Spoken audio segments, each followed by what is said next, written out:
حضرت ابو خلیفہ رحمۃ اللہ تعالی علیہ کا بیان ہے۔ آپ فرماتے ہیں کہ بصرے کے اندر ابو سلیمان نامی ایک بہت بڑا تاجر رہا کرتا تھا۔ اس کی روز کی آمدنی 80,000 دینار تھی۔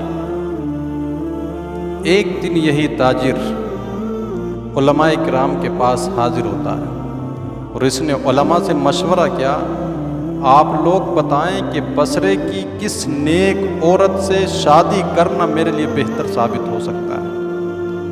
تو ان علماء کرام نے تاجر کو مشورہ دیا، تم بصرے کی رابعہ عدویہ سے شادی کرو، ان سے شادی کرنا تمہارے لیے بہت بہتر ثابت ہوگا۔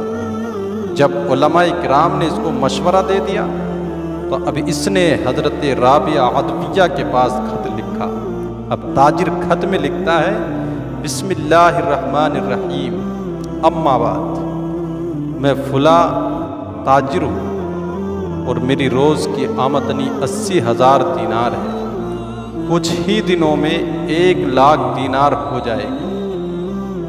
میں آپ سے شادی کرنا چاہتا ہوں، آپ سے نکاح کرنا چاہتا ہوں۔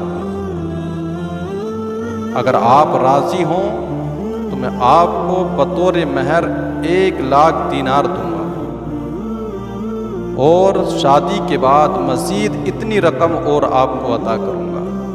اگر آپ راضی ہیں نکاح کرنے کے لیے میرے ساتھ تو آپ مجھ کو اطلاع فرما دیں۔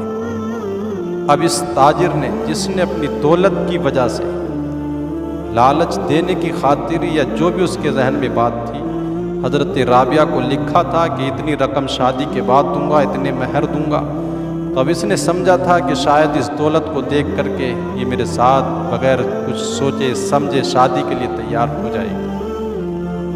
لیکن حضرت رابعہ عدویہ سلام اللہ تعالی علیہ جواب لکھتی ہیں تاجر، لکھا، بسم اللہ الرحمن الرحیم، اما بعد، دنیا سے کنارہ کشی ضرور بدن اور دل کو تقویت طاقت بخشتی ہے، اور دنیا کی طرف راغب ہونا رنج و ملال کا باعث ہے۔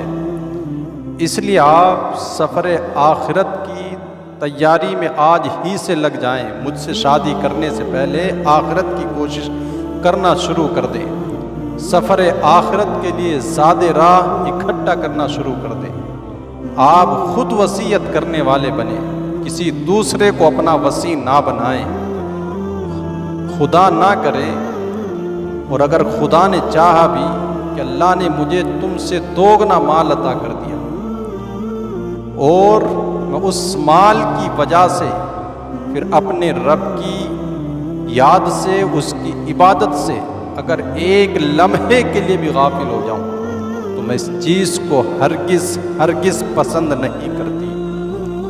یہ تھا جواب انوکھا حضرت رابعہ عدویہ کا تاجر ابو سلیمان نامی کو، جس نے کہا تھا 1,000 دینار، 1,00,000 دینار تمہیں میں عوض مہر کے دوں گا، پھر شادی کے بعد مزید اتنی رقم دوں گا۔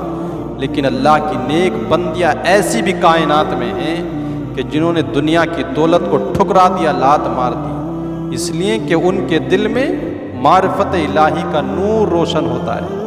جو اپنے رب کو پہچان لیتا ہے پھر وہ اپنے آپ کو پہچان لیتا ہے کہ میں کس جگہ پر کھڑا ہوں۔